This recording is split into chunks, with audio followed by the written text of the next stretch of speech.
Hi, everyone. I am Samantha Weil. I use she, her pronouns, and I am SRE Network's community manager. And we are so excited to learn with you today for rebuilding together, creating survivor-led cultures. Thank you so much for joining us and taking time out of your busy day.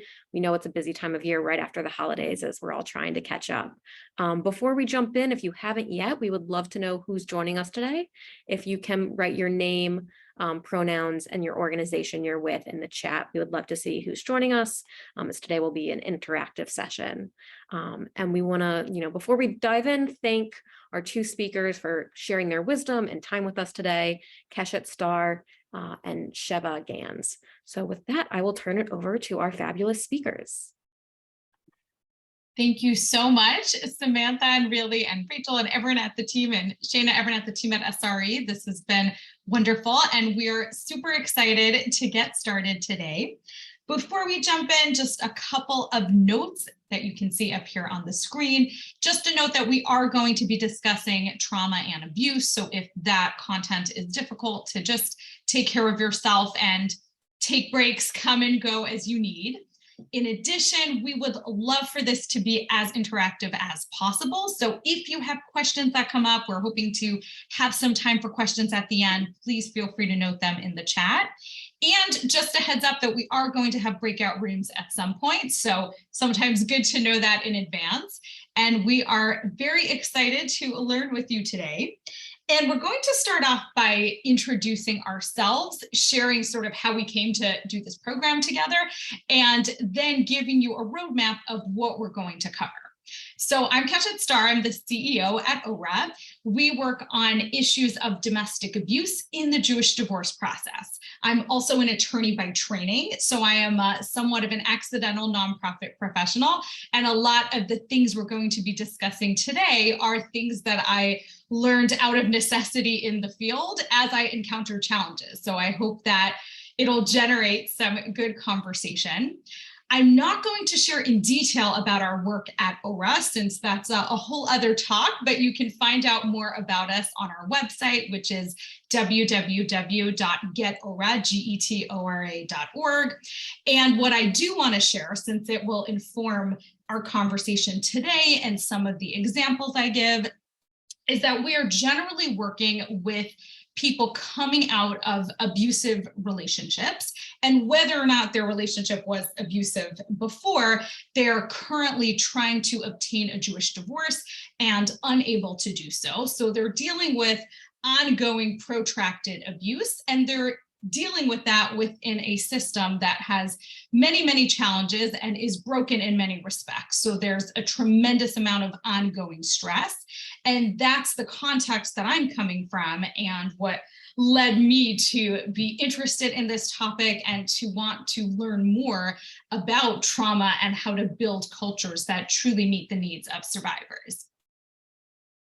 Okay, I'm Sheva Ganz. Thank you so much, Keshet. I am a licensed mental health counselor. I work in a private practice in Boca Raton, Florida. I'm also a divorce coach, a parenting coach, and a recently certified mediator. So I've really honed in and zoned in on this work in the divorce world. And I come to it quite honestly. I'm divorced myself with 3 children. And when I got divorced, so much in my life transitioned and changed. And I went back to grad school. Following grad school, I sat down and I thought, where does it all come together? Where does my personal experience and my authentic viewpoint, plus my skill set, plus what I think could be valuable come together? And it was working in the clinical world and really giving couples tools to divorce well. Divorce does not have to be a war, and it's recognizing the impact that a really contentious divorce can have on the children. So I'm really focused and passionate about that work.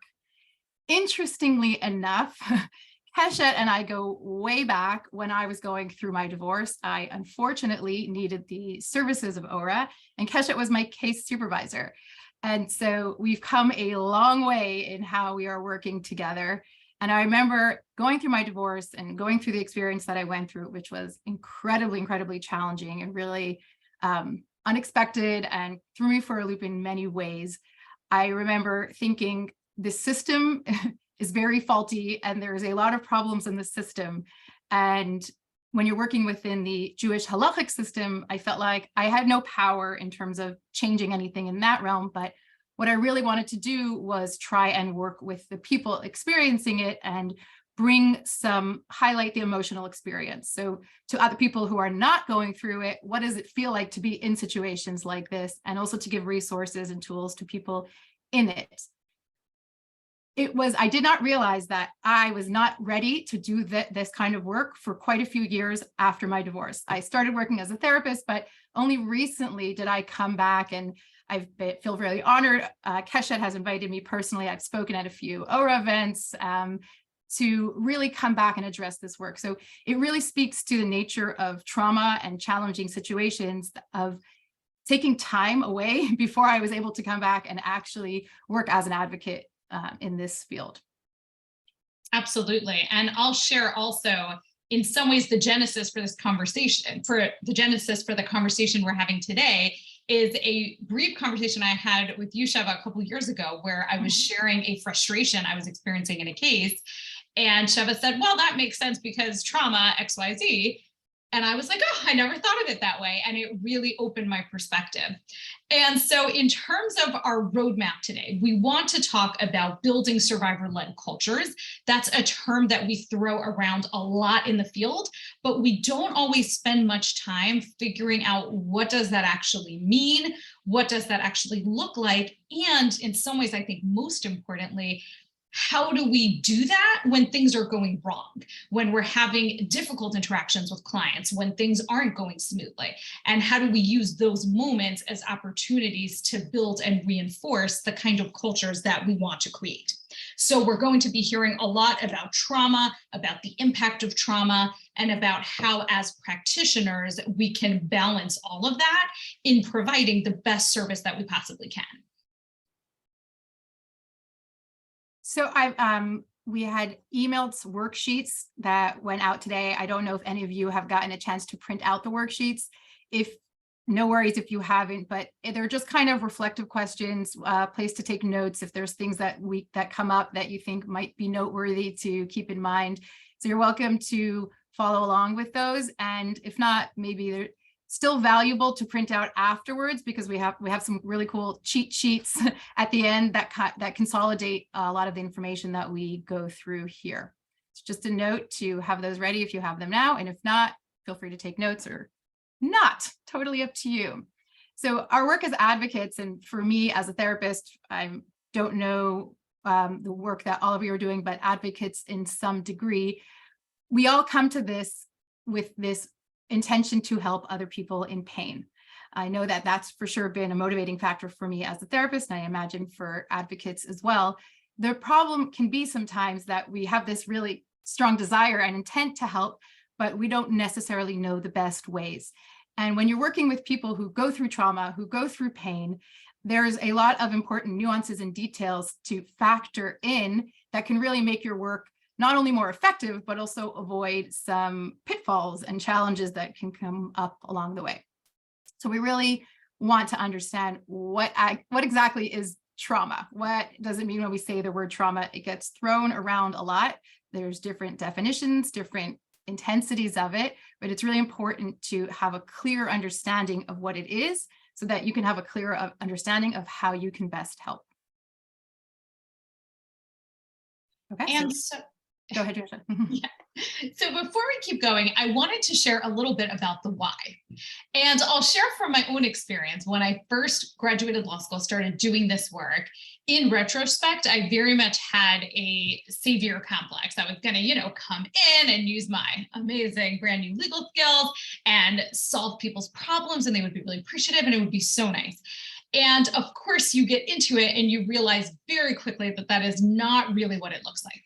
And all sorts of challenges came up. I was dealing with clients who weren't taking what seemed like the logical next step in their cases. I had clients who would kind of flip-flop, and one day we're doing this and one day we're doing that.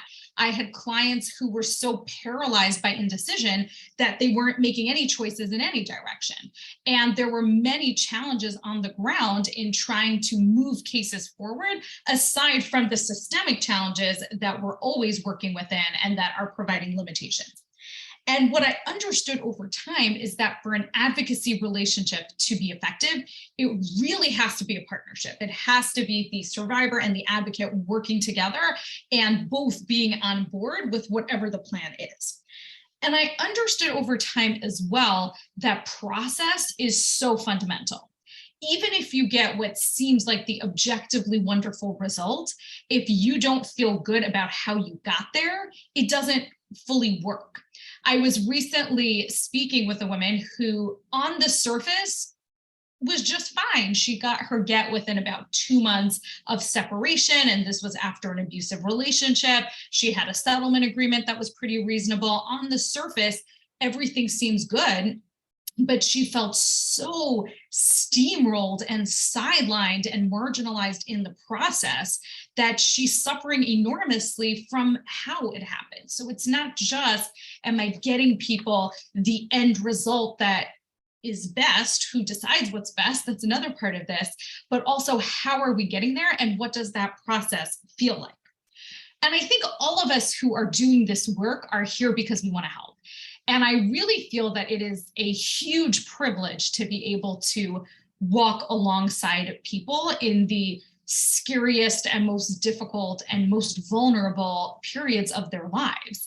But with that privilege also comes with the responsibility that we're providing a service in a way that's healing, that we're avoiding re-traumatization in the system and in the process, and that we're conscious of the vulnerability that is in the room when we're doing this kind of work, and that we're handling it thoughtfully and sensitively and in a way that creates as much healing and empowerment as possible.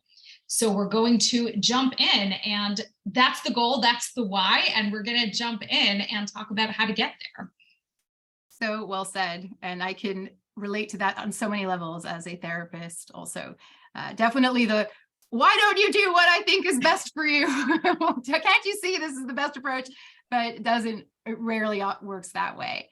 We're going to explore today, what is trauma? What does that word mean? What are the impacts of trauma?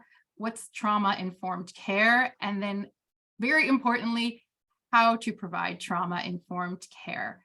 So we'd love if you can just take a minute and type into the chat, what comes to your mind when you hear the word trauma?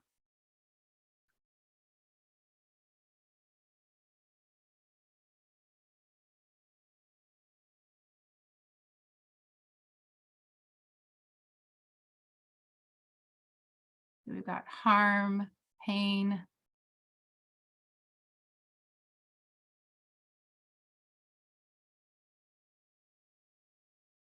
Something that has lasting effects, impacts on a person, profound loss of control. And what do you notice? Do you notice anything as this list is being shared, or when you're thinking about what trauma is? Feeling of isolation, something that might cause psychological damage. Yeah, there is no right and wrong. Just wanted to get a sense of what comes to mind. Trauma has a lot of different definitions, varying from more clinical to holistic approaches to trauma. The one I really like is this one by Dr. Gabor Mate, who says, trauma is a psychic wound that hardens you psychologically, that then interferes with your ability to grow and develop. It pains you, and now you're acting out of pain. It induces fear, and now you're acting out of fear. Trauma is not what happens to you, it's what happens inside of you as a result of what happened to you. And this often, I think, can get confusing for trauma. A lot of people think that trauma is the event. However, trauma is what happens to you because of that event. So if I am, God forbid, in a car accident with somebody else and I break my leg and they don't, my trauma is my broken leg, not necessarily the car accident. It could be more of an emotional trauma that happens but the trauma is what happens as a result of the event. So trauma can happen on all different levels: sexual violence, abuse, neglect, other forms of violence, and are all factors that can cause trauma.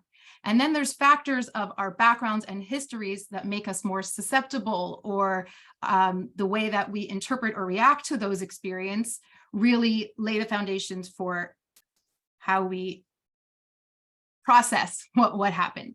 So what is a really, really important takeaway is there is no right or wrong way to have or experience trauma, and there is no guarantees of how somebody will experience an event. So trauma is a very personal experience based on your individual makeup. So just to reiterate, it is not what happened to you, it is how you experienced what happened to you. So I'm going to break down a little bit more to get a better understanding of what that means. What does that mean? What happens, how you experience what happens to you. So here we go. We're going to go back to birth. From the moment we are born, we pretty much have two modes that motivate all of our behavior. We want to avoid pain and we want to get pleasure. We then spend the rest of our lives trying to figure out how to avoid that pain and how to get that pleasure. And a big part of avoiding that pain is staying safe. Our brains are wired to help us with this process. We are survival mode beings. So almost all of our motivations are stay safe, stay safe, stay safe, stay safe. And as we grow up, we learn along the way, what are the safe things? What are the unsafe things? What are the painful things? And we remember those painful experiences so that we don't repeat those experiences. When we learn the stove equals hot, we remember, don't touch the stove when it's on. If we touch a piece of cut glass and we get cut, we remember cut glass equals sharp equals pain. Don't touch that. Unfortunately, life throws us all kinds of curveballs. And so when something big comes along that threatens our sense of safety in a really big catalytic way, that is what trauma is. It's a disruption to our sense of safety. And our brain goes into overdrive when that happens. So remember, because we are beings that are primed for safety, we have a really intricate internal system that's designed to keep us safe.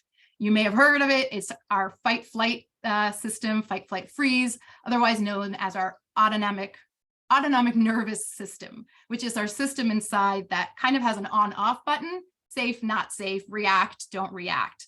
And when we feel threatened, our system kind of goes on, okay, mobilize for action, do something to stay safe. However, our actions are not always effective. And so sometimes we can't stay safe. So the actual action becomes futile or it doesn't work. And then our system goes into overdrive and it's overwhelmed. It's almost as if the circuitry gets fried. And this overdrive can have lasting effects. This system going into overdrive is the traumatic experience that one can have. So what does that mean? How does it affect the brain? Because our circuit goes into overdrive, it changes and actually affects the way our brain processes our everyday interactions. So this is a brain unaffected by trauma. Obviously, there's more than these four parts, but we have the prefrontal cortex, which is up here. That's the part of our brain that is responsible for our logic, our reasoning, our complex decision-making, emotion regulation. One might say it's the adult part of our brain that helps us make good choices. Then we have the hypothalamus axis, which is where our hormones are stored and helps manage cortisol and stress levels. The amygdala is the inner part of the brain. It's that home of the fight-flight response system. It's where we house our emotions, our big ones, the fear, anger come from the amygdala, how we respond to danger. And the hippocampus is where we store, transfer memories. This is what it looks like when trauma happens and our brains go into overdrive. These are the lasting effects that can happen to our brains. The prefrontal cortex gets affected, so we have a really hard time making decisions, regulating our behavior. We maybe lose a little bit of those adult, responsible, logical decisions. Our hypothalamus goes into overdrive, so there's a big surge or release of cortisol, which results in an increase in stress and anxiety. our amygdala becomes hypersensitive. So it's always on alert because it really wants to avoid that pain. So things that seem familiar or might remind somebody of that experience, the amygdala, the alarm goes off, even if it's a false alarm. And the hippocampus gets affected, where the memories are stored in a different way, and it's really hard to access some of those memories. And most importantly, the timeline is off, which is what PTSD is. PTSD is an inability to recognize that what's happening now in the present moment is now versus something that happened 5-10 years ago. And the example that I give is a soldier returning home from being at war, goes outside, hears a car backfire, and immediately goes into combat mode or combat position, or feels that he's back on the war zone. And his brain hears this big sound and thinks, danger, danger, react, even though present day he's totally safe. So that's a really great example of what PTSD is. And PTSD is just our body thinking that a past painful experience is happening in the present moment. This is really important to remember in advocacy work, because sometimes we have no idea what the triggers are going to be for somebody who's experienced trauma. And we might be caught unaware if we see somebody having a reaction that we weren't anticipating. A great example is in a book that I'm going to recommend soon called What Happened to You. Dr. Bruce Perry gives an example of a child he was working with who suffered a really terrible upbringing, bounced around from foster home to foster home, experienced abuse at the hands of his stepfather, and they got him out of the system, and he was improving and doing so much better. And then he got this teacher that every time he was in this teacher's class, he just completely regressed and terrible behavior. And they were so confused because it was a very wonderful teacher. And then Dr. Perry pieced together the pieces that the cologne that the teacher was wearing was the same cologne that one of the abusive stepfathers used to wear. And so every time the boy walked into the classroom and smelled the cologne, his body went back to the awful experiences that he had, not being able to differentiate safety in the present moment from scary danger in the past experience. And that could be something like air conditioning being high or going off, so that all of a sudden there's a drop in temperature, and that reminds somebody of something that happened in their past. We cannot anticipate these things as helpers in the field, but it's helpful to recognize that sometimes there's factors that aren't logical and that we don't realize. And so, yeah, it's sometimes helpful to make the people you're working with aware of these ideas and start to see if there's a pattern when they get reactive. Oh, is it cold outside? Are you smelling something? It's just something that's really helpful to keep in mind. Whoops, I skipped one, sorry. So we're going to share a little bit of this amazing TED Talk by, I'm forgetting her last name, Nadine Burke Harris, that's her name. Okay, I'm going to start. And she's going to talk a little bit about the effects of trauma. Very proud of ourselves. But then I started noticing a disturbing trend. A lot of kids were being referred to me for ADHD, or attention deficit hyperactivity disorder. But when I actually did a thorough history and physical, what I found was that for most of my patients, I couldn't make a diagnosis of ADHD. Most of the kids I was seeing had experienced such severe trauma that it felt like something else was going on. Somehow, I was missing something important.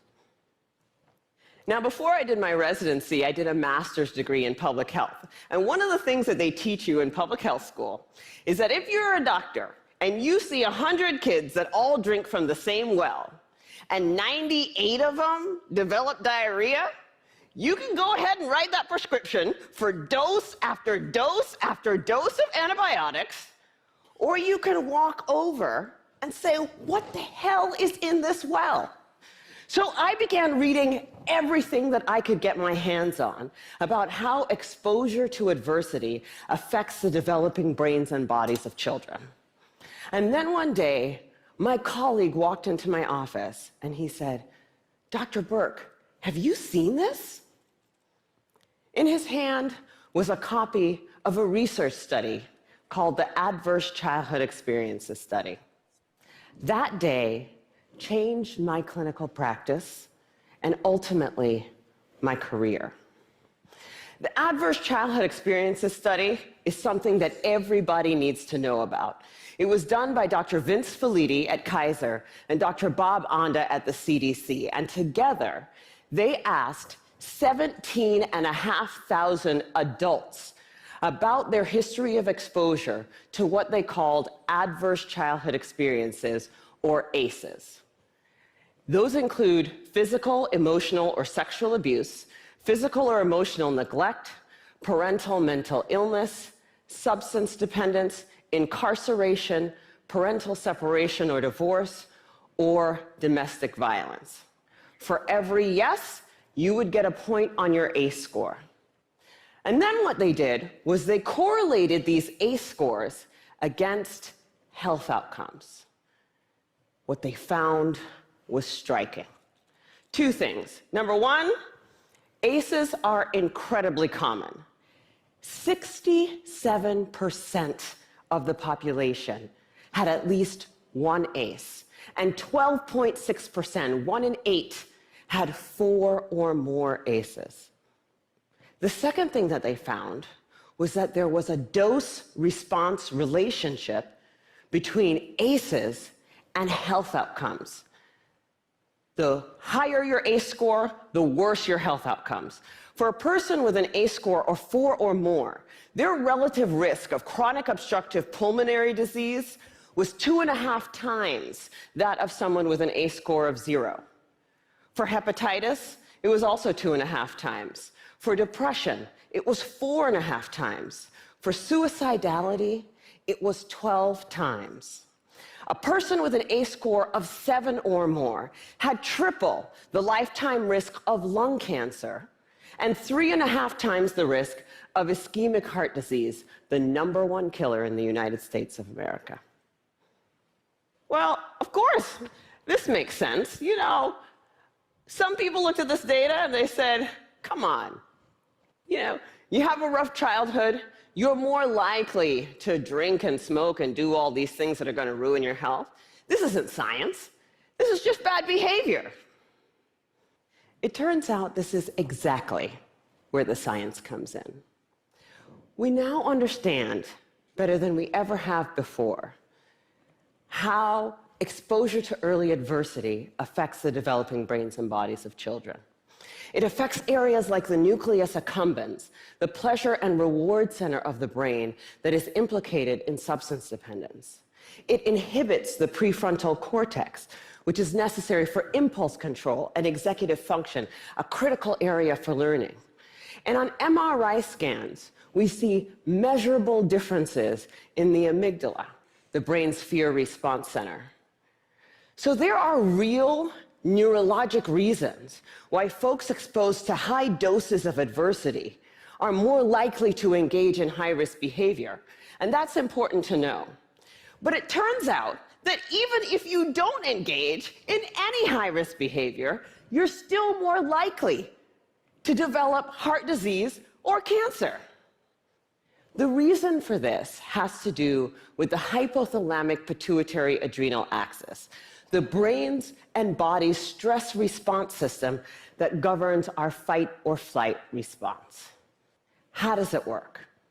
Well, imagine you're walking in the forest and you see a bear. Immediately, your hypothalamus sends a signal to your pituitary, which sends a signal to your adrenal gland that says, release stress hormones, adrenaline, cortisol. And so your heart starts to pound, your pupils dilate, your airways open up, and you are ready to either fight that bear or run from the bear. And that is wonderful if you're in a forest and there's a bear. But the problem is what happens when the bear comes home every night. And this system is activated over and over and over again. And it goes from being adaptive or life-saving to maladaptive or health damaging. Children are especially sensitive to this repeated stress activation because their brains and bodies are just developing. I'm going to stop it there.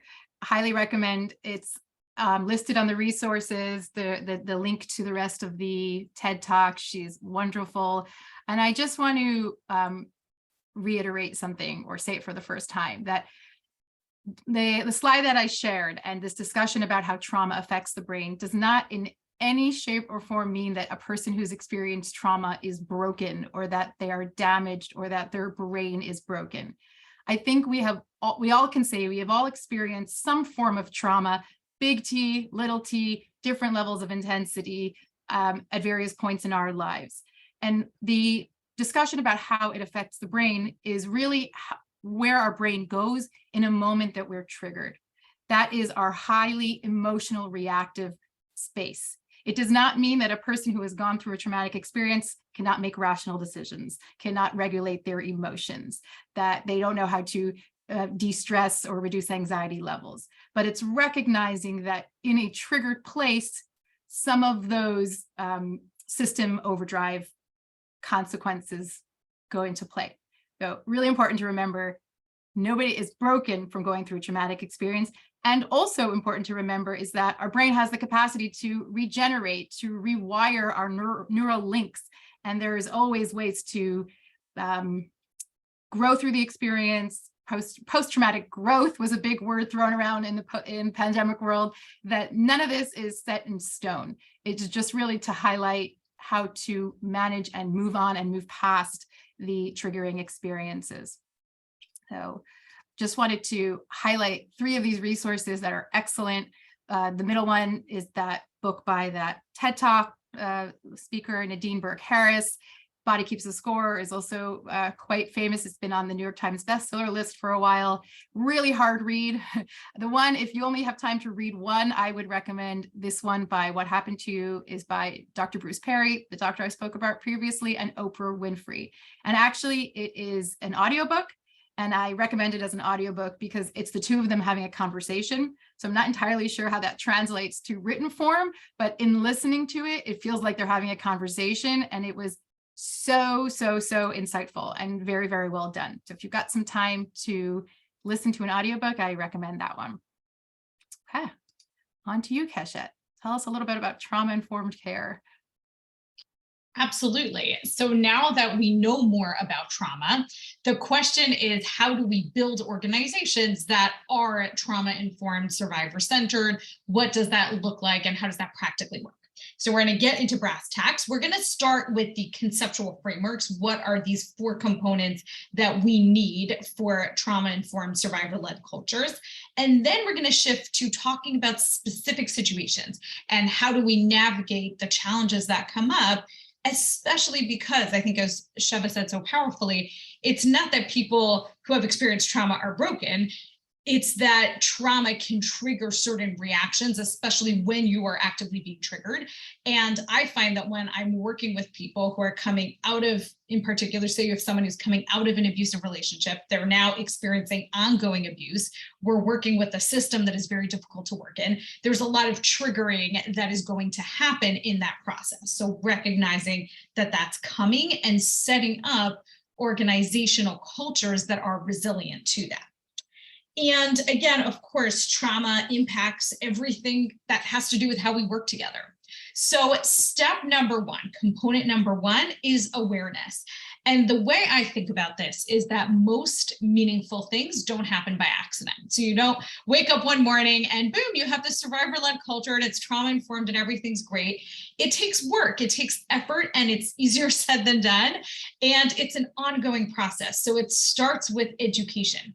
And you can think about this on multiple levels. So for the staff, making sure that your organization is discussing trauma and vicarious trauma, which is what happens when you're seeing and hearing a lot of traumatic information, and you as a practitioner that itself is a trauma to be exposed to some of the things that we are exposed to in the course of our work.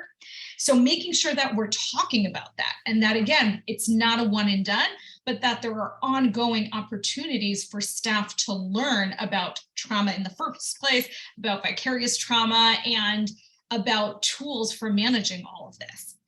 For survivors, also educating survivors on trauma and trauma-informed care, making sure that we're aware of the supports out there.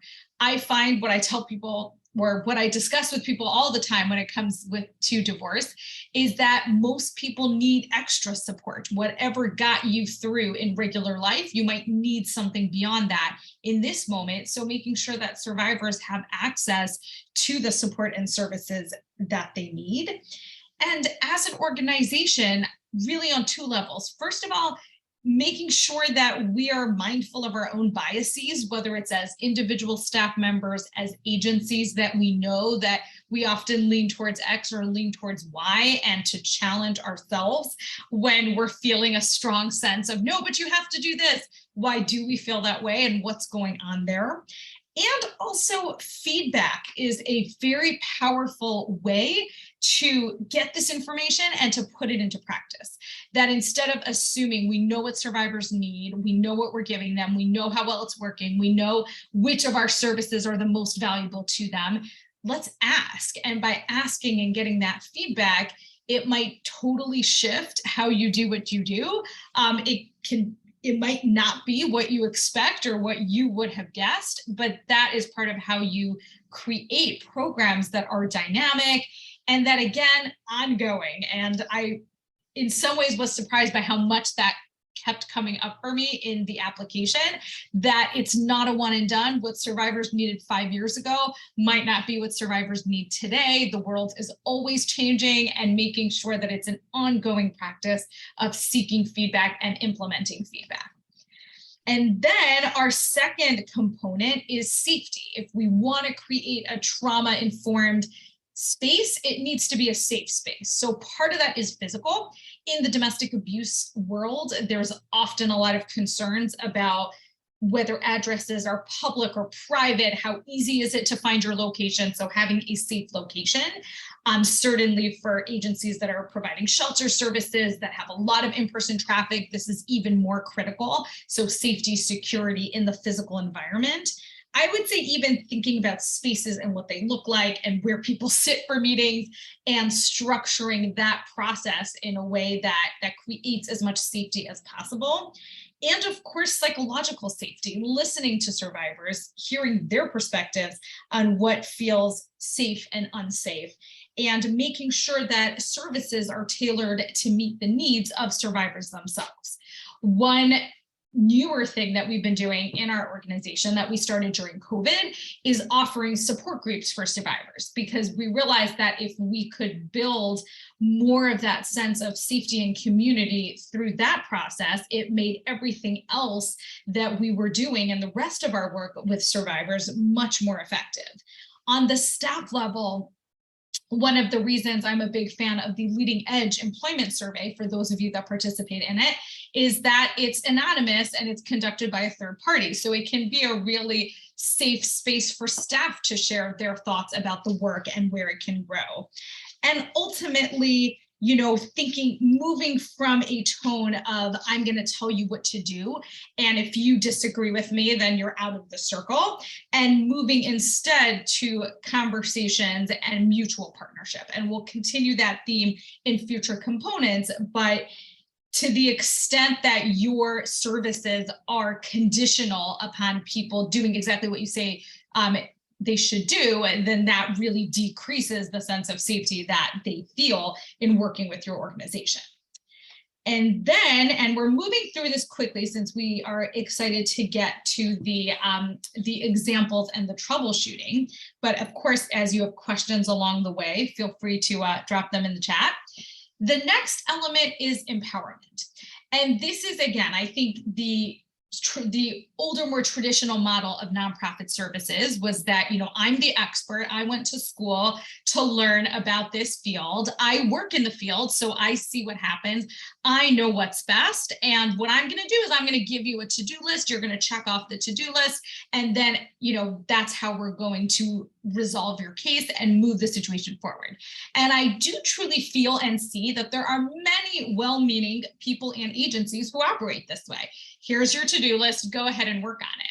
The challenge is that's the opposite of partnership. That's a real hierarchy in the dynamic. And it takes away this empowerment piece. And so what does empowerment look like? A huge part of it is having the ability to make your own choices. Do I want to do X or do I want to do Y? Having it be the survivor's choice to go in this direction or in that direction is really the cornerstone in many ways of an empowering organizational model. Thinking about strengths, that as we said, it's not that, oh, you've been through a trauma, you're broken, but rather emphasizing to the survivor the strengths that they bring to the table. I've had many conversations over the years where I'm working with someone to strategize what might convince their ex to give a get to cooperate with this Jewish divorce. And one thing I will say all the time is that, you lived with this person, this person better than I do. Here are some things that we've done in other cases. What do you think is going to work? You're the expert on this. And really reaffirming that they are smart and capable and can make good decisions, and you trust them to make the right decision for them. I will say explicitly in many calls, I'm not here to tell you what to do. I want to give you information so you feel like you know the lay of the land and can make the best decision for you. And I think part of this is actually saying a lot of things explicitly, not just thinking it, but actually saying it and having those conversations. And of course, supporting survivors in working in the direction that they choose to go in at the pace that they feel comfortable working at, and to be a voice for the change as well, to really have a role in the larger picture, that it's easy to sort of have the experts take the front row and survivors are in the back seat, and to work hard to change that and to disrupt that dynamic. Because when I think this is done right, it can be a real experience of healing and empowerment for the survivor, and something that really builds people up as opposed to yet another, difficult experience in the line of difficult experiences that happen to them. And then finally, going into trust. And trust, of course, is a huge component of building the kinds of cultures and trauma-informed survivor-led models that we want to build. Big part of this, of course, transparency, being clear about this is what we do, this is what we can't do, even when it's difficult. And I would say, especially when it's difficult. Every nonprofit has a mission. We all have programs that we offer and programs that we don't offer, and being clear about what you can offer, what timeline you're able to offer it on, whatever limitations might come with it. Just being direct and transparent is really, really important. Honesty, consistency, effective communication, and clear guidelines. A few examples I would say that have come up for me is, first of all, being very, very careful and clear about timelines. So if I end a call and, I say, okay, great, I'm going to give you a call back on Thursday. If I say that, I'm writing a big post-it to call them back Thursday. And if I'm not sure if I'm going to be able to call them back on Thursday or not, don't just throw out Thursday. And I might say instead, I'm hoping I'm going to be able to call you back Thursday. There's a possibility that won't happen, in which case I'm going to give you a call back Monday. To again, put it out there, to make it very clear, this is what I can do, this is what I can't do, this is when I can do it. I tell people very often, I just told someone this last night, that here's an area where our organization is not going to be able to help with that particular part of the process. And I want to be very clear about that, because I don't want to overpromise and underdeliver. I want you to know exactly what you're going to get from me and when you're going to get it, so that you can count on that and you can have that security. And over time, when you show up in a consistent way, you don't make giant promises and then not follow through, but you follow through and you're consistent. That also helps create an atmosphere of trust. And I think that is really fundamental. And I know, Sheva, you had an example of, this in action to share. When we were writing out and planning what to say, and we were talking about this component of trust, I remembered that my divorce was 10 years ago. That's when I worked with Keshet as a client. And then a few years ago, I was invited by Keshet to speak on a panel in a local shul on domestic abuse. And they put out a flyer, and on the flyer, they put under my name, Sheva Ganz, former Aguna. And they got a phone call from a relative of my ex who was, let's just say, not too thrilled with this being brought up again and the publicity of it. And Keshet called me and had a conversation with me. What do I want? What do I feel comfortable with? That they'll do, or will do whatever I want, whatever I feel comfortable with in terms of the publicity for this event.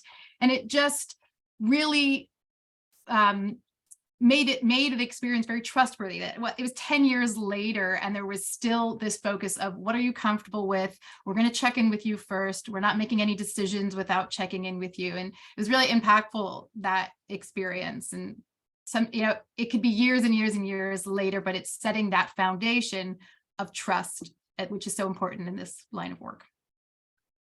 I love that. And I think what that example illustrates also is that this doesn't have to be big things. This can also come up in 1,000 smaller ways, that it's not only the big stuff, but individual, small situations, and checking in and not assuming what someone's comfortable with and not comfortable with, and saying straight out, we're here to follow your lead. We are happy to do whatever you are comfortable with. And again, making that explicit.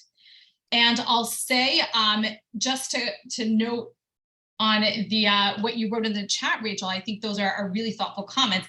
Following the survivor's lead, absolutely huge. We're not here to tell people what to do and how to do it. We want to give information, and you take the lead. And you can tell how much this is sometimes not common, that I've had many people over the years who call and are really anxious that there's going to be a rally on their case the next day. And a part of me wishes we moved that quickly, but I also have to reassure people we don't do anything unless you're okay with it. But that's not always the norm, which means that people come to organizations not knowing what to expect. And then what do we do when what the survivor wants is something you're not able to do? We're going to get into troubleshooting and difficult interactions with clients soon, so we'll cover some pieces of that. But what I would say, my sense is to just be very clear and direct about what you can do, what you can't do. I often find it helpful to share why. So if I'm not able to do something because that would constitute legal representation and we're not structured with our insurance to be able to do that, I will say all of that to be clear, it's not, a policy to make someone's life difficult, but that these are the policies we have, this is why we have them. And part of that comes with a willingness to have a difficult conversation. It's easier to avoid the difficult conversation and assume you don't quite know what they're referring to, but it's really important if you sense there's a mismatch between what they need and what you're able to offer, I think, to address that as quickly as possible, as openly as possible, so that there isn't a sense of expecting something that's not going to come. And I'm curious, Sheva, if you have... Well, I was just going to say, because part of awareness is also being aware of the other facilities, organizations that offer parallel services, and we can't offer this, but here are some resources for where you can look to get that. Absolutely. And sometimes, and these are the hardest phone calls in the world, I find, sometimes there is no resource for what the need is, or there is no resource in that jurisdiction, and that's really difficult. And I feel that it's important to share, because that's part of the information that people, the more information they have, the more they can make the decisions that are right for them. And that's part of the information that's helpful to know. If I'm not going to get a free attorney in my state because it only covers attorneys for this kind of case or that kind of case, that's awful. But I also need to know that if I'm making a decision. I'll add one more thing. If it feels like it's really hard to find an answer or a solution to what they need, it's really helpful to get to the why of what they're asking. Why is this important to you? And sometimes they think this is the only solution, but when you have a clear understanding of why they want this, you can say, oh, well, what if we try this? That might get the same result. So it is a problem solving tactic to get to the bottom of that need and that desire. I love that. And I'll add as well, and this ties into everything we're talking about here, and I'll summarize these components in a moment, but also timing. These are high pressure situations. Whatever client facing work you're doing, it's usually an intense high pressure scenario. And I think as much as possible, just giving people space. You don't have to decide right this minute. You don't have to decide on the phone with me. Just part of this is also having the time for the survivor to be able to process what's going on and decide what they want. And when there's tremendous pressure and you need to make a decision today, you need to make a decision by the end of the day. I know players in the field that work that way, and you can't really be survivor-led if you're imposing a timeline that doesn't give people space to actually figure out what they want, especially in areas where, in divorce and abuse and many of these fields, there often are no perfect solutions. And we have to remember that too. It's not that there's some perfect road. There often is no perfect road. These are all hard roads, and it's up to the individual to choose which hard is right for them. Yeah. And I was just typing in the chat, but I'll say it, that instead of asking, why is this important to you? And we'll get into the language of things pretty soon, but it's, help me understand why this is important to you. So it doesn't feel like this attack, because it could be heard that way, of using the language of help me understand. And that's a great way to get to the bottom of it. That's a great distinction.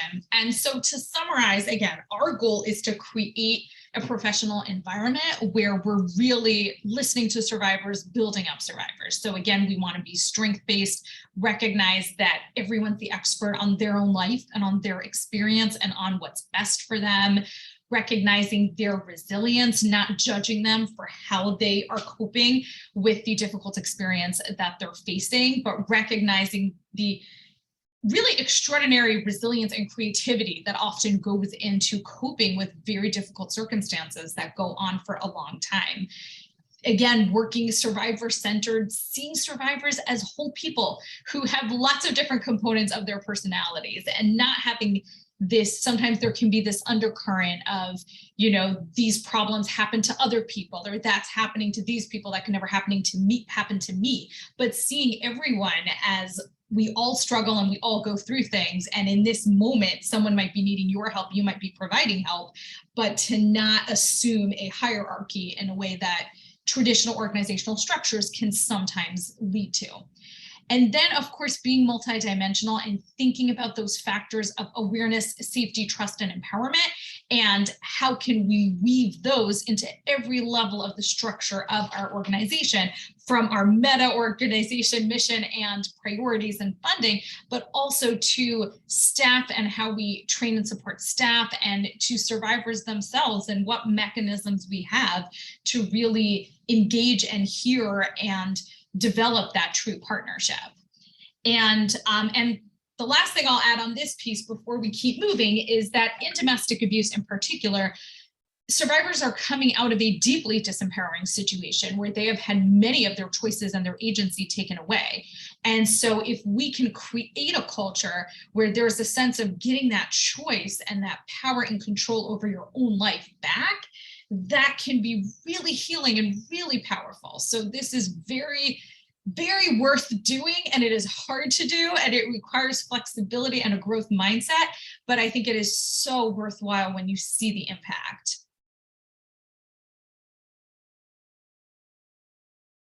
Okay, we're going to put it all together now. So we've talked a lot about trauma, what trauma is, how trauma can affect somebody, the components of trauma-informed care. And now we want to give you some practical skills of how to be trauma-informed when you're on the ground running and working in the field.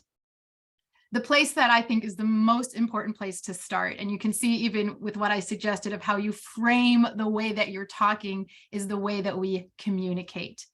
Communication is such a foundational element of advocacy work, in the therapeutic work. The way that we communicate, the way that we listen, the words that we use, the way that we talk, all have a really significant part in the experience, the way somebody's experiences something. The nuance is incredibly important. And I like to use this kind of cute grammar joke. I don't know if those two words can go together, cute grammar joke. But the joke is, let's eat, comma, grandma, or let's eat grandma and comma, save lives.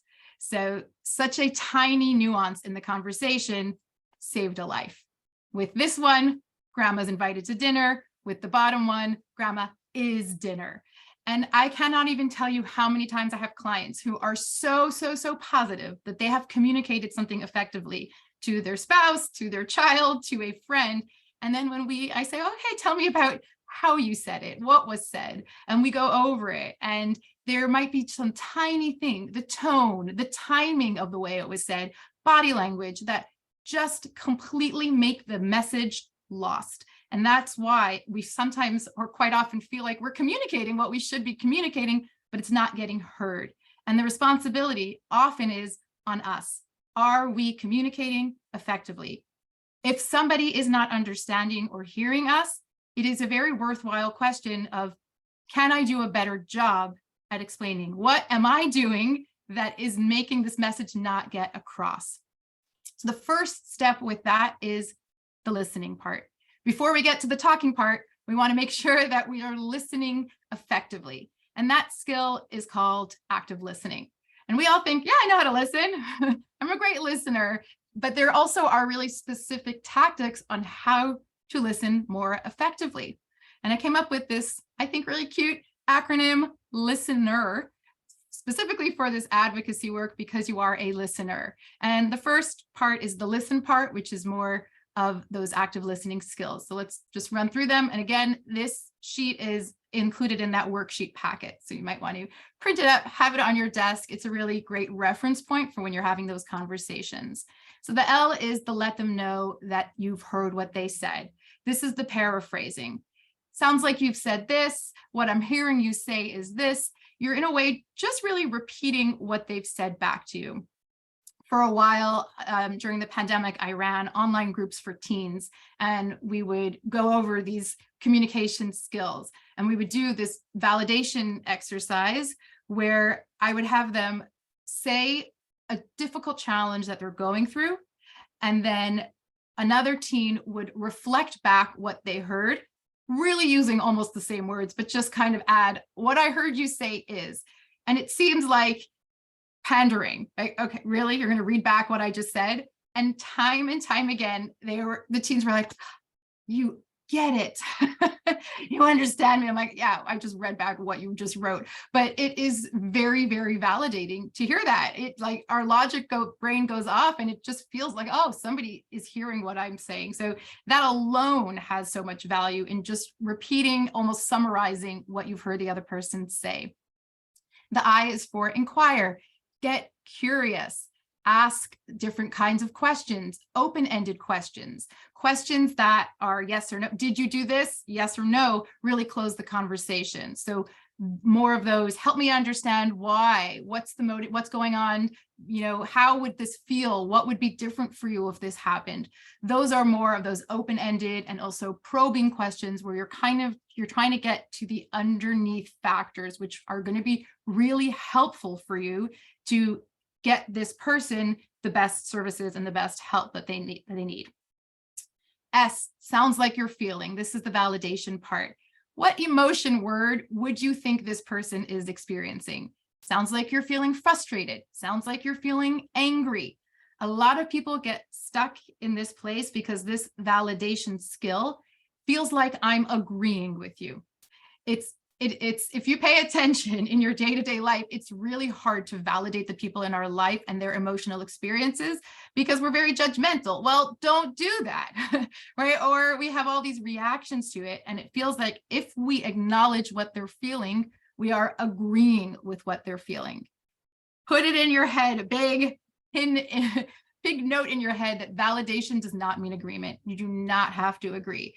I get so much pushback from parents with this because it is so hard for them to validate their kids, especially their teens. And I say, you are not agreeing. All you are saying is, I recognize that you are seeing this in a different way. I understand that this is your experience, not mine, and I may not agree with it, but I can see that this is how you're feeling. I can understand that that might be so frustrating for you. So that's a really big piece also, is that validation piece. The T, tune in with your body, not just the words that you say, but equally important is how you express what you're expressing. What is your volume level? What is your tone? What are your inflection? Our brains have these mirror neurons, which is that we actually reflect the attitude, the experience of people that we're with. And if any of you on this call live with teenagers, you will agree and verify that the mood and the tone is set by the least happy person in the room, because we really do react and reflect the emotional experiences around us. And so that's really helpful as an advocate to use yourself as that attunement piece.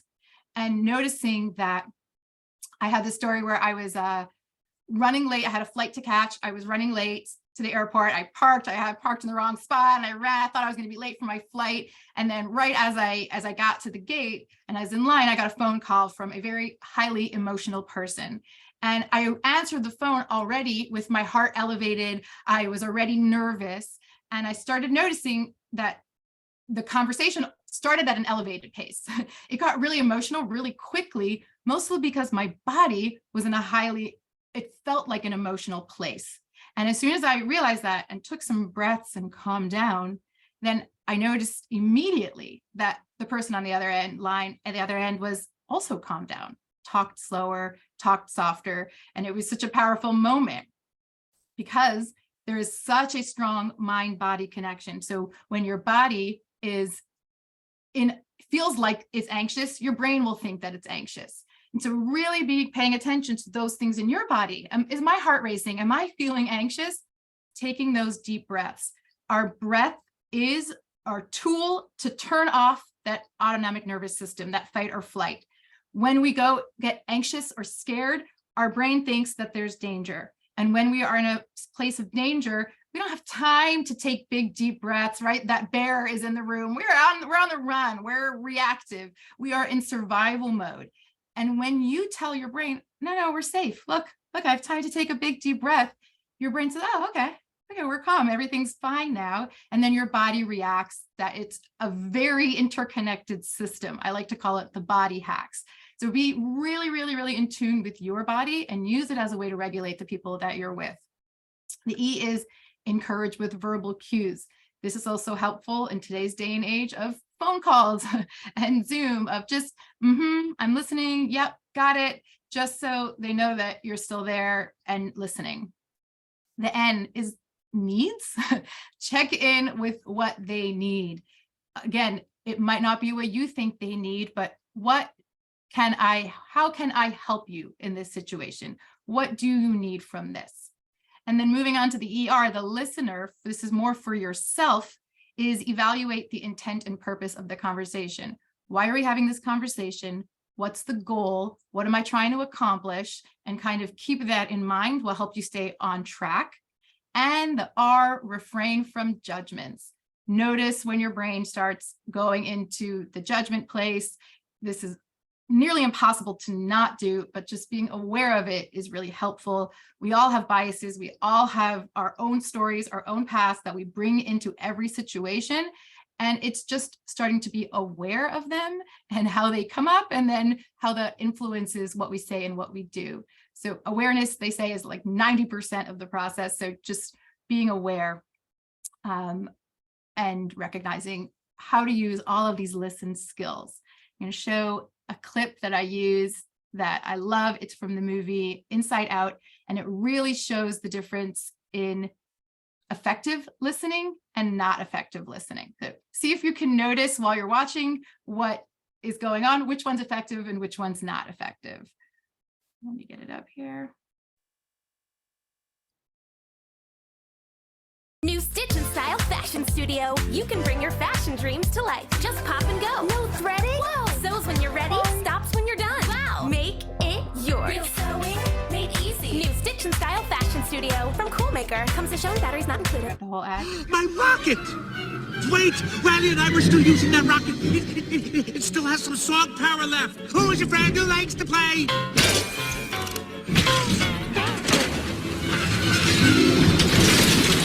No! No!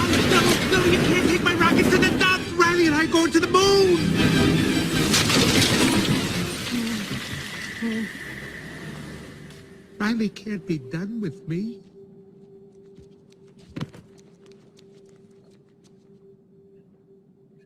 Hey, it's gonna be okay. We can fix this. We just need to get back to headquarters. Which way to the train station?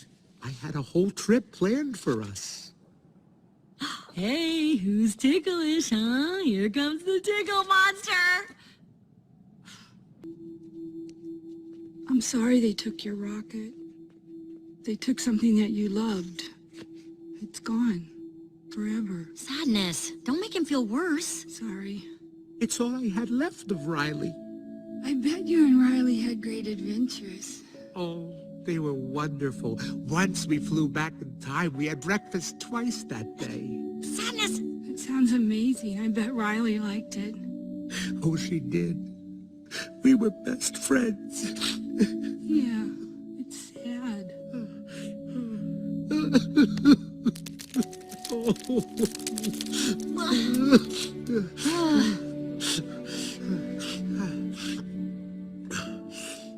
I'm okay now. Come on. The train station is this way.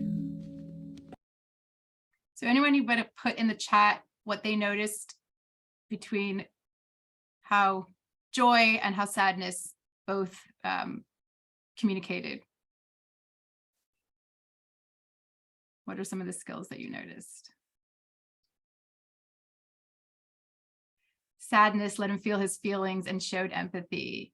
Yeah, that's a really scary one for a lot of us, especially in this field of giving space for those feelings. And we sometimes tend to be the encouragers. You got this, don't worry about it, it's not a big deal. And you can see in this clip how ineffective that was. It just completely did not validate or give space to the feelings. And sometimes I like to say emotions are like little children, right? Like mom, mom, mom, mom, mom, where they don't stop until they get a little bit of attention, and they don't need that much sometimes. And if we don't give them attention, that's when everything, goes like everything falls apart. That's when they really do what they can to get attention, and emotions are exactly the same way. So it's really scary to give that space. It doesn't have to be a ton of space, but just an acknowledgement and an allowance. Sometimes we go to being the fixer. Yeah. And that's really important in this line of work also, of jumping to the fixer. How can I solve the problem? How can I help stop this pain? And it really comes from such a great intention, yet sometimes people are not ready for that yet. They first need to be validated, be in that space, have the emotions acknowledged before they can get to the next step of, okay, now what can we do about it? And also just noticing the energy that sadness sat down.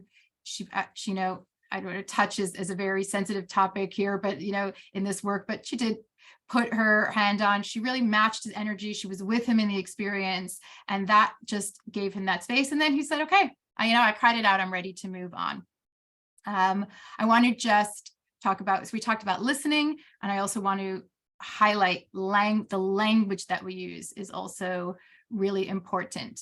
And one type of language is the empowering language. So using words that empower rather than disempower. So using survivor instead of victim, or survivor-led. So we say a person with disabilities, or a person with borderline personality disorder instead of a borderline, right? I've heard that a lot. So it's the person is who they are, and they are experiencing this, rather they are defined by their experience.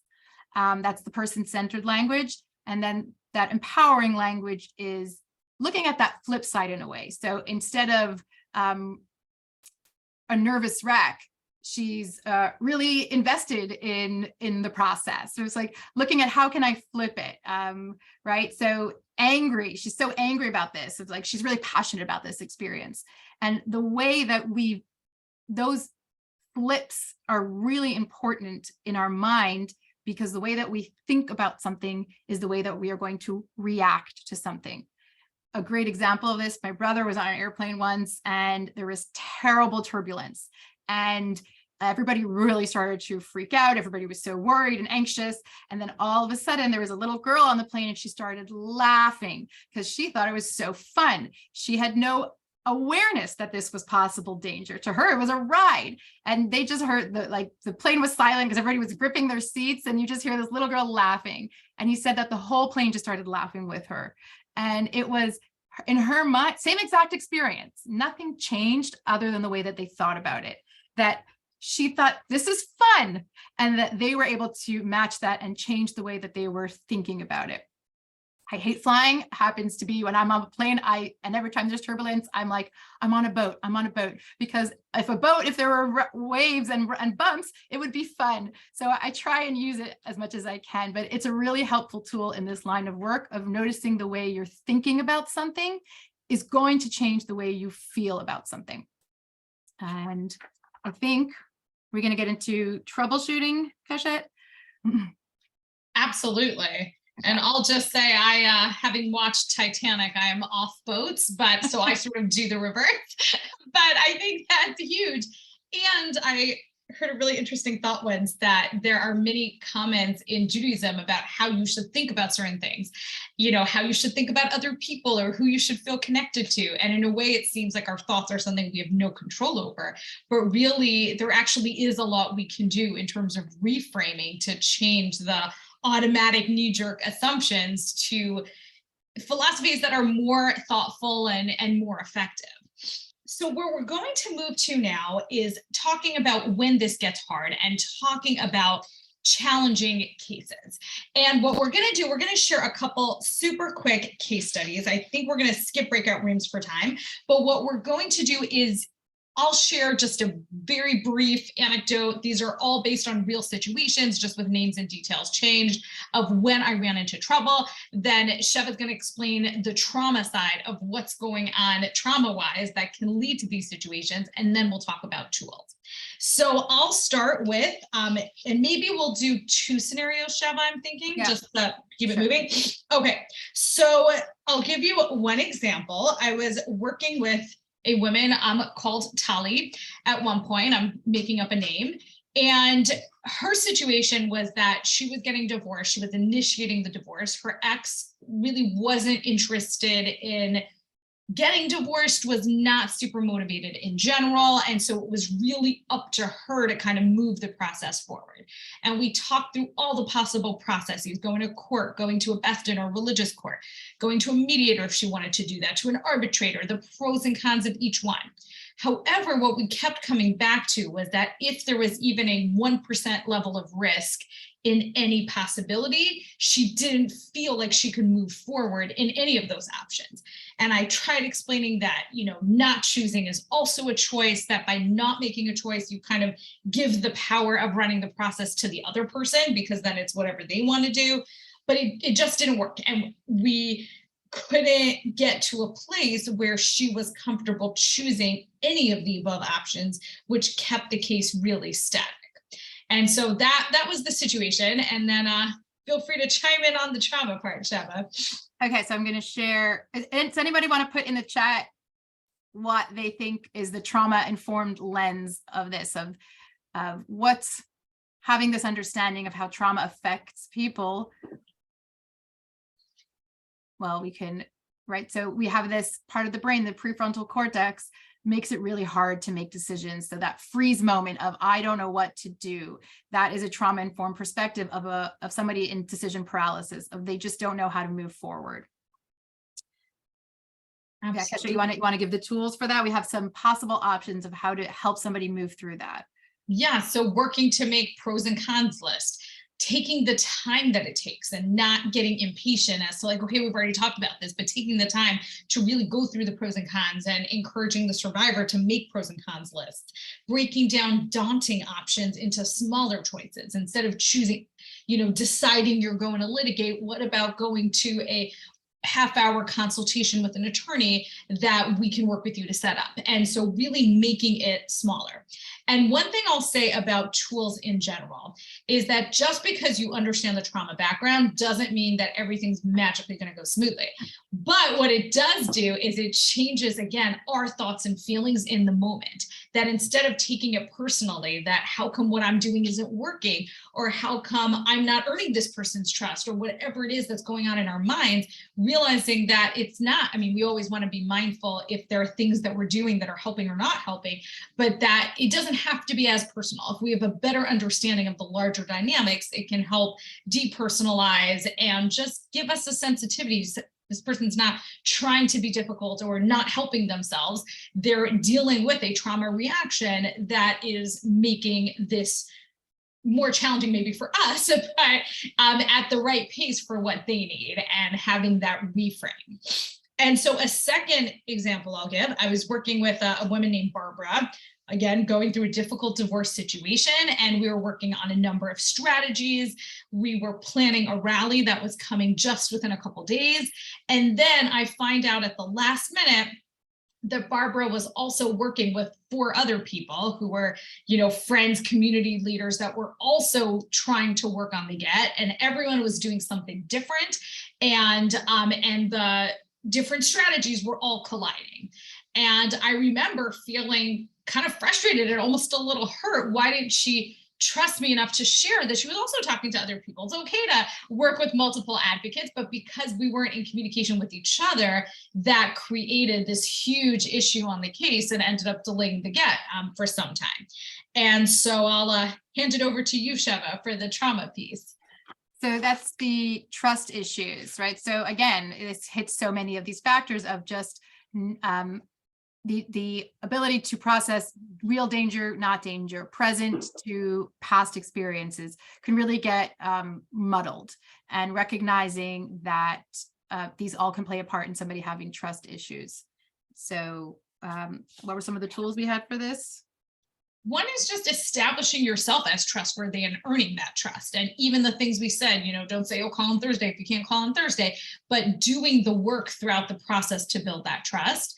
I've also found that, again, saying things explicitly and saying why they're important is helpful. So if I have a sense that someone might be like getting advice from a lot of sources, to say, you're welcome to get advice from whatever source you're comfortable with. What we've found is that cases work most smoothly when everyone's in communication with each other. So it's your decision who you want to work with, how many people you want to work with, to the extent you feel comfortable sharing the full picture with us. That really helps us make sure that we're not doing something that's going to then mess up what somebody else is doing, or vice versa. So I think explaining the whys, and also not taking it personally. It is going to happen sometimes, and and it's a normal part of the process, and it doesn't mean that you're bad at your job. But I think having that reframe can really help. So I know we want to cut down on time, so maybe we don't give the scenario, but I do want to share the tool for the last one that we had, and that was for that explosive personality type. And having a trauma-informed lens can really help us understand those people that go from 0 to 60 in literally 2 seconds.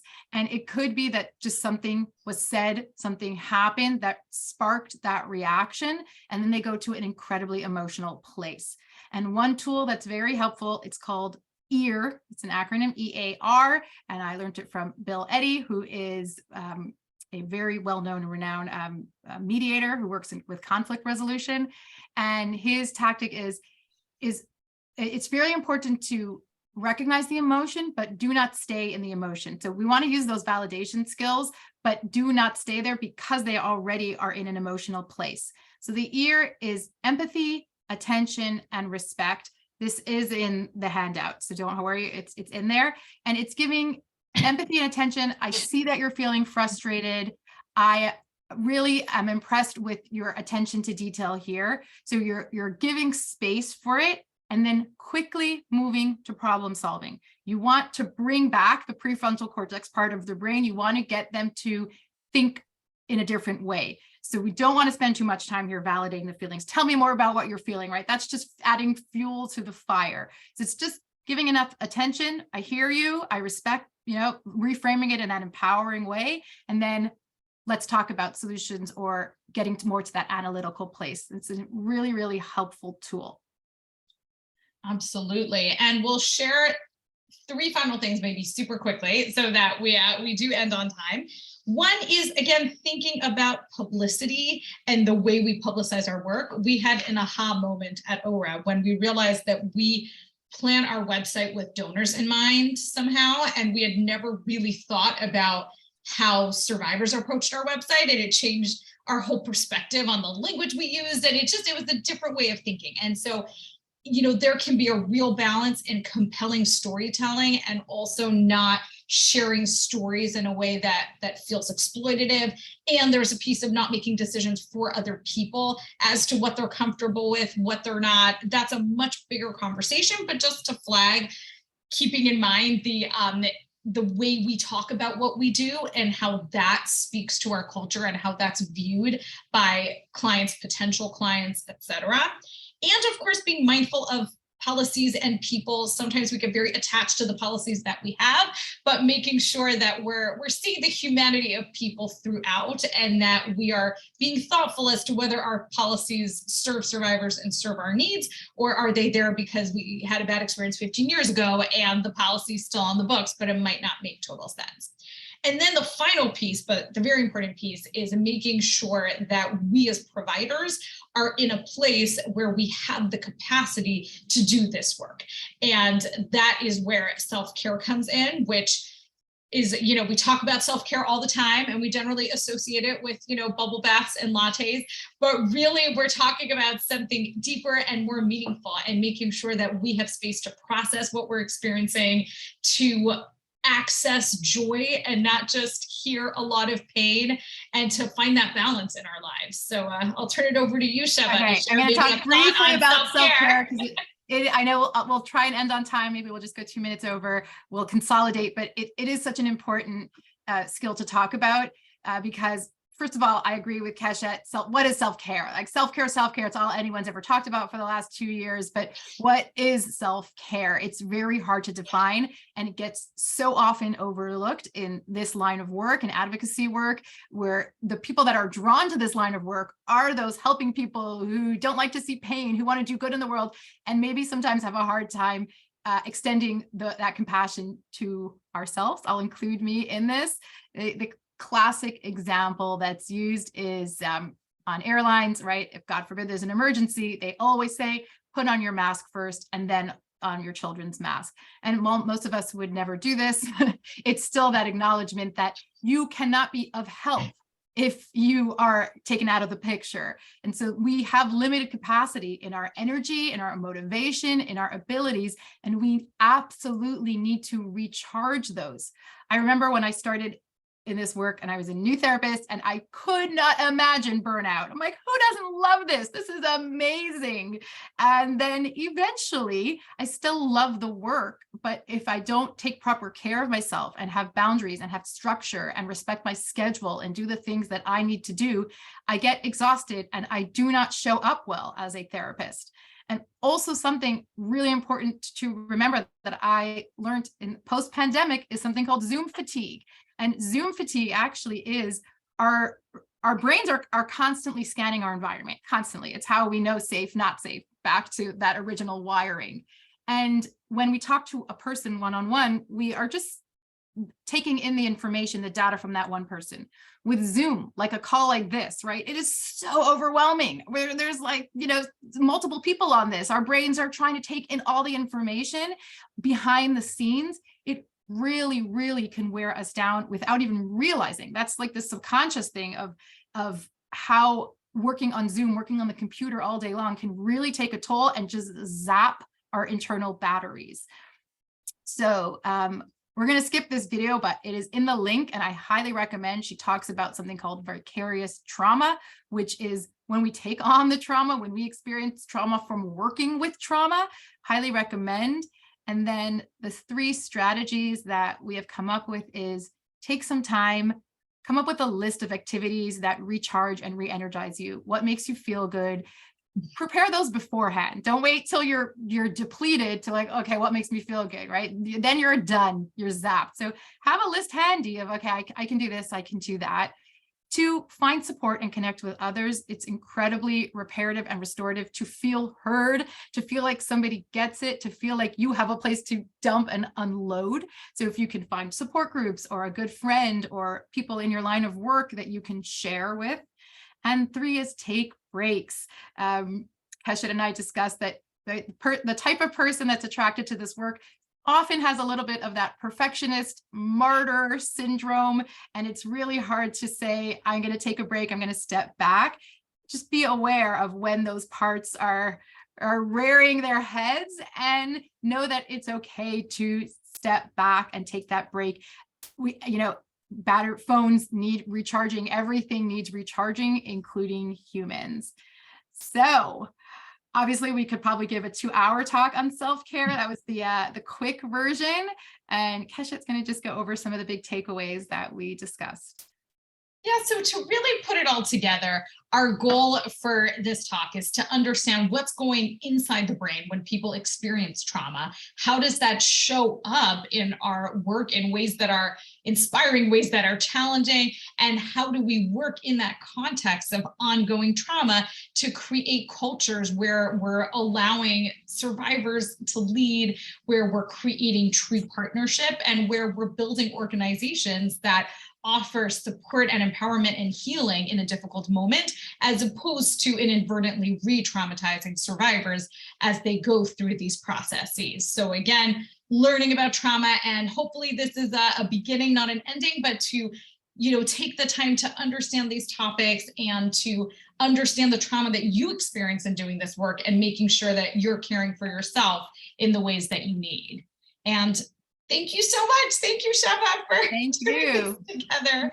And thank you to the SRE Network and to our attendees and any future people watching this recording. This was wonderful.